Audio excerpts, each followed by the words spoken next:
রাগ হলে পাল্টা রাগ দাম্পত্য জীবনে কখনো সুখ আসার কারণ হয় না।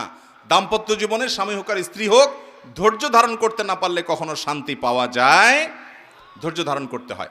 দাম্পত্য জীবনে ধৈর্য থাকতে হবে। স্ত্রী অনেক উল্টাপাল্টা করবে, সেক্ষেত্রেও সবর করতে হবে, মনে করতে হবে যে এর চাইতে অমানুষ অনেক আছে। আবার স্বামী অনেক উল্টাপাল্টা করবে, সবর করতে হবে, মনে করতে হবে এর চাইতে অমানুষও পৃথিবীতে আছে, এবং নিজেকে সান্ত্বনা দিতে হবে। অনেক ক্ষেত্রে কৌশলী হইতে হবে। বিশেষ করে দাম্পত্য জীবনে কৌশল ছাড়া আপনি সুখী হতে পারবেন না।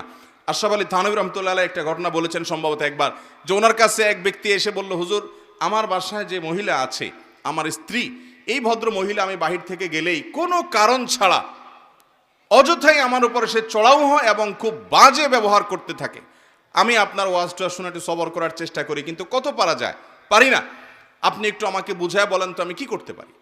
তখন উনি বললেন যে আপনাকে একটা বুদ্ধি শিখাই। বাসায় ঢোকার আগে দরজার সামনে গিয়ে কয়েক সেকেন্ডের জন্য আপনি একটু মাথাটা নত করবেন, করে কল্পনার জগতে ডুব দিবেন। ডুব দিয়ে নিজেকে নিজে বলবেন যে আমি এখন দরজা খোলার সাথে সাথে কথার কথা একটা কুকুর আমার বাসায় আছে, কুকুরটা আসবে, তো কুকুর মানুষ দেখলে ঘেউ ঘেউ করে, এটা করবে। এটা আপনি শুধু মাথায় মনে মনে চিন্তা করবেন। এরপরে খোলার পর মানুষকে কুকুর মনে করে ছোট করা না, মানে এটা জাস্ট একটা ট্রিটমেন্ট, যে আমি মানুষ না, মনে করলাম যে একটা মানুষের পাশে একটা কুকুর আছে, তো কুকুরটা আমাকে ঘেউ ঘেউ করবে, এটা তোমার মনে করবা। মনে করার পর এরপরে দরজা নক করবা। বউ খোলার পর যদি তোমার সাথে ঘেউ ঘেউ করে, তুমি সাথে সাথে ওই যে তোমার ওই ধ্যান কল্পনার জগতে ডুব দিবা। ডুব দিয়া তোমার স্মৃতিতে আনবা যে একটা কুকুর, আমি রাস্তা দিয়ে যাচ্ছি বা কোথাও গেছে, এখন ঘেউ ঘেউ করতেছে, তো কুকুর ঘেউ ঘেউ করলে আমার সমস্যাটা কি, এটা তুমি মনে করবা।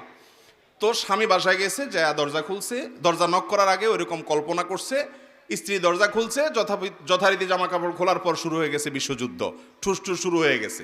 যখন এগুলো শুরু হয়ে গেছে, ভদ্রলোক সাথে সাথে চোখ বন্ধ করে ওই ধ্যান করা শুরু করে দিছে, যে হুজুর বলে দিছে যে আমার তো এরকম একটা পরিস্থিতি আমি কল্পনা করতে হবে। করলো, তো করার পরে লোকটা হেসে দিচ্ছে।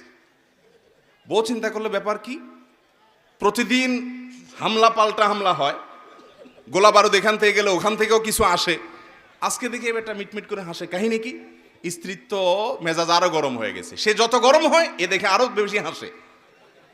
তখন বলল, ধরছে, একটু ঠান্ডা হয়ে স্ত্রী দেখছে না রাগারাগি করতে হচ্ছে না, বলো কাহিনী কি বলো।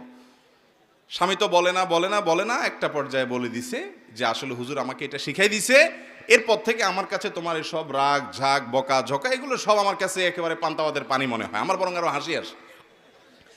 এর পরদিন থেকে আর ওই ভদ্রলোক বাড়িতে ঢুকলে বউ বেচারা ঝগড়া করতে গেলেও আবার গলা থেকে ফেরত চলে যায়, কারণ ঝগড়া করলেই তো কল্পনায় সে অন্য কিছু হবে। এ কথা শুধু মহিলাদের জন্য বলছি, মা বোনদের রাগ করার কোনো কারণ নাই। একই কথা পুরুষদের বেলায়ও হতে পারে। অনেক পুরুষ আছে এরকম ছেঁচড়ার মতো গেউ গেউ করে কি করে না, তো তাদের বেলায় যদি মহিলারা এই একই পদ্ধতি অ্যাপ্লাই করেন, ইনশাআল্লাহ অন্তত ওই গেউ গেউটা থামানোর জন্য ওষুধের কাজ দিবে। এই পৃথিবী নির্মল সুখের কোনো জায়গা না। এখানে যে যত বড় ক্ষমতার মালিক হোক, যে যত বড় সম্পদের মালিক হোক, তার সুখের মধ্যে কোনো দুঃখের লেশ থাকবে না, এটা কোনোদিনই সম্ভব নয়। এখানে মানুষ ভোগ করবে, ভোগের পেছনে কষ্ট থাকবে, গোলাপের পাশাপাশি কাঁটা এখানে থাকে।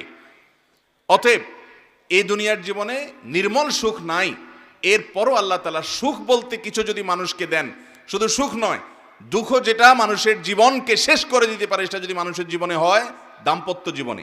দাম্পত্য জীবনের সময়টার উপরে নির্ভর করে বলা যায় একটা মানুষ সুখী না দুঃখী। দাম্পত্য জীবনের আগে অথবা স্ত্রীর মৃত্যুর পরের যে জীবন আছে, এই জীবনটাকে খুব একটা মূল্যায়নে আনা হয় না যে এটাতে সে সুখী না দুঃখী। অতএব যারা বিবাহ করেছেন, যারা বিবাহ করবেন, উভয়ের জন্য কমন কিছু বার্তা আছে ভাই। কোরআন এবং হাদিসের আলোকে 10টি টিপস দিতে চাই, 10টি পরামর্শ দিতে চাই কোরআন এবং হাদিসের আলোকে, যে পরামর্শগুলো যদি আমাদের জীবনে বাস্তবায়ন করা যায়, দাম্পত্য জীবনে আল্লাহ তাআলা আমাদেরকে সুখ এবং শান্তি দিবেন ইনশাআল্লাহ। এই 10টা পয়েন্ট যদি মাথায় রেখে আমলে আনতে পারেন, ইনশাআল্লাহ আল্লাহর উপরে ভরসা রেখে বলতে পারি দাম্পত্য জীবনটা আপনি উপভোগ করবেন, আপনার ঘরটা জীবন্ত জান্নাত হবে। এবং জান্নাতি সুখ আপনি আপনার দাম্পত্য জীবনে পাবেন ইনশাআল্লাহ। প্রথম কাজ হলো জীবন সঙ্গী নির্বাচনে দিনদারিতা দেখেই নির্বাচন করতে হবে, অন্য কোনো কিছুকে প্রাধান্য দেওয়া যাবে না। নাম্বার 2, সবর এবং ধৈর্য ধারণ করা শিখতে হবে, শুকর করা শিখতে হবে। সবর ছাড়া কখনো দাম্পত্য জীবনে শান্তি আসবে না। হজম করা শিখতে হবে, ফুটফাট রাগ করা যাবে না, নিয়ন্ত্রণ করা শিখতে হবে নিজেকে। নাম্বার 3, নিজের জীবন সঙ্গীর ভালো কাজগুলোর প্রশংসা করা শিখতে হবে। যত বেশি স্বীকৃতি দিবেন, যত বেশি প্রশংসা করবেন, আপনার দুর্বলতা থাকলেও আপনার জীবন সঙ্গী মাফ করবে। উদারতা দেখে তার ভালো লাগবে, স্বীকৃতি দেওয়া শিখতে হবে। নাম্বার 4, স্বামী স্ত্রী একে অন্যের দুর্বলতার জায়গাগুলো, বিশেষ করে যে বিষয়গুলোতে তিনি সিরিয়াস হয়ে যান, কষ্ট পান, সেগুলোকে আমলে নিতে হবে, কনসার্নের জায়গাগুলোকে আমলে নিতে হবে এবং তার আঘাত হয় এমন কোনো কাজ কথা করা যাবে না। নাম্বার 5, সোশ্যাল মিডিয়া এবং ফেসবুক ইত্যাদি ব্যবহার করেন, কিন্তু এটা নিয়ন্ত্রণ করতে হবে। বোর সামনে বসে ঘন্টাকে ঘন্টা আপনি এগুলো টিপতেছেন, বেচারি সেজেগুজে বসে আছে, অথবা আপনার স্বামী বাহির থেকে অনেক আশা ভরসা করে এসেছে, আপনার সাথে খুনসুটি করবে, সময় কাটাবে, কথা বলবে, আপনি বসে আছেন ফেসবুকে, আপনি বসে আছেন ইউটিউব নিয়ে ব্যস্ত। এগুলো আমাদের সাংসারিক জীবনে অশান্তির অন্যতম প্রধান কারণ। যারা এগুলোর ম্যানেজমেন্ট জানে না, নিয়ন্ত্রণ করতে জানে না, তাদের দাম্পত্য জীবনে শান্তি আসে না। 6 নম্বর কারণ হলো অন্যের মুখে অন্য কোনো দম্পতি খুব সুখে আছে, তাদের মধ্যে কোনো অশান্তি নাই, এ সমস্ত মিথ্যা গল্প বিশ্বাস করবেন না। প্রত্যেক দম্পতির মধ্যে অশান্তি আছে, তারটা আপনি জানেন না, সে হয়তো আপনাকে প্ররোচিত করে, এগুলো আমল নেবেন না। মনে রাখবেন আপনি অনেক সুখে আছেন অন্য অনেকের চাইতে, আলহামদুলিল্লাহ। এই যে বিষয়টা মাথায় রাখতে হবে, অন্যদের এসব গল্প শোনা যাবে না। 7 নম্বর হলো ক্ষমা করতে জানতে হবে। ক্ষমা না করলে দাম্পত্য জীবনে শান্তি আসবে না। যত ভুলই হোক, আল্লাহর কাছে যদি ক্ষমা চান, তাহলে আল্লাহর বান্দাকে ক্ষমা করতে হবে। এক মালিক তার কাজের লোককে একবার ভুল হয়েছে, দ্বিতীয়বার ভুল হয়েছে, এরপরে বারবার সে মাপ চায়, মালিক মাফ করে দেয়। এরপরে অধীনস্থ মালিক বলেছে যে তোমাকে কয়বার আমি মাফ করব? তখন অধীনস্থ বললেন যে হুজুর, আপনি আমাকে ততবার মাফ করলেই চলবে, কিয়ামতের ময়দানে আল্লাহর কাছে যতবার আপনি মাপ চাওয়ার আশা, মাপ পাওয়ার আশা করেন। ঠিক একইভাবে আমরা কেউ ফেরেশতা না ভাই, অসংখ্য ভুলভ্রান্তি আছে। আমার স্ত্রী ভুল করেছে, আমার স্বামী ভুল করেছে, আমি তাকে ক্ষমা করা শিখতে হবে। ক্ষমা না করতে পারলে শান্তি পাবেন না। নাম্বার 8 হলো চাহিদা নিয়ন্ত্রণ করতে হবে, চাহিদাকে কন্ট্রোল করতে হবে। চাহিদা যদি কন্ট্রোল করতে না পারেন, শান্তি কখনো আসবে না। দুনিয়াতে নির্মল সুখ কেউ পায় না। অনেক মহিলারা এসে বলে হুজুর আমার স্বামীটা অমানুষ, আমার শ্বশুরটা অমানুষ। আমি বলি ভাই, আল্লাহ তাআলা এই পৃথিবীতে আপনাকে যে কষ্টে রেখেছেন, এই কষ্টের একটা এন্ডিং আছে, এর একটা শেষ আছে। মৃত্যু হয়ে গেলে শেষ হয়ে যাবে, অনন্ত অসীমকালের শান্তি। আল্লাহ যদি আপনাকে খারাপ শাশুড়ি দিয়ে, খারাপ শ্বশুর দিয়ে, খারাপ স্বামী দিয়ে, খারাপ স্ত্রী দিয়ে পরীক্ষা নেয়, আপনি যদি এটা হজম করতে পারেন আর এর বিনিময়ে যদি অনন্ত অসীমকালের জান্নাত পেয়ে যান, তাহলে এটা কি লস প্রজেক্ট না লাভের প্রজেক্ট? অতএব চাহিদাকে কন্ট্রোল করতে হবে। বেশিরভাগ স্বামী স্ত্রী এই চাহিদা লাগামহীন হওয়ার কারণে এরকম অশান্তি হয়। আপনি আপনার স্ত্রীর কাছ থেকে যে চাহিদা, সেই চাহিদাকে আপনি কমান, স্বামীর কাছে যে চাহিদা সেটা আপনি কমান, শান্তি আসবে ইনশাআল্লাহ। 9 নম্বর হলো আল্লাহর কাছে দোয়া করবেন দাম্পত্য জীবনে সুখ শান্তির জন্য। আর 10 নম্বর হলো শয়তান এবং ব্ল্যাক ম্যাজিক, দুষ্ট জিনের যে প্রভাব বাসা বাড়িতে হয়, এগুলো থেকে নিয়ন্ত্রণ করার আমলগুলো করবেন। এই কাজগুলো করলে ইনশাআল্লাহ আল্লাহ তাআলা আমাদের দাম্পত্য জীবনে সুখ শান্তি দিবেন। আল্লাহ তাআলা আমাদের সবাইকে দাম্পত্য জীবনে সুখী হওয়ার, মানুষ হওয়ার এবং আনন্দময় জীবন উপভোগ করার তৌফিক আল্লাহ তাআলা আমাদের সবাইকে দান করুন। মোহতারাম হাজরিন, দাম্পত্য জীবনে যদি কেউ সুখী হয়, তাহলে এই ব্যক্তি সুখী। একজন মানুষ ছাত্র জীবনে হয় খুব বেশি সুখী ছিলেন না, হয়তো তার কেরিয়ারটা খুব ভালো করে তথাকথিত সমাজ যেটাকে গড়ে তোলার কথা বলে সেরকম কেরিয়ার গড়ার সুযোগ তিনি পান নাই। চাকরি জীবনে হয়তো তিনি খুব বেশি মোটা অঙ্কের স্যালারি পান না, ভালো কোনো পদ পান নাই, প্রমোশন হয় নাই। কিন্তু ঘরে তার যে স্ত্রী আছেন, এই স্ত্রী তাকে অনেক ভালোবাসেন, অনেক তার কেয়ার করেন, মন খুলে তাকে স্নেহ করেন, মমতা দেন, তার সুখ দুঃখে তার পাশে থাকেন।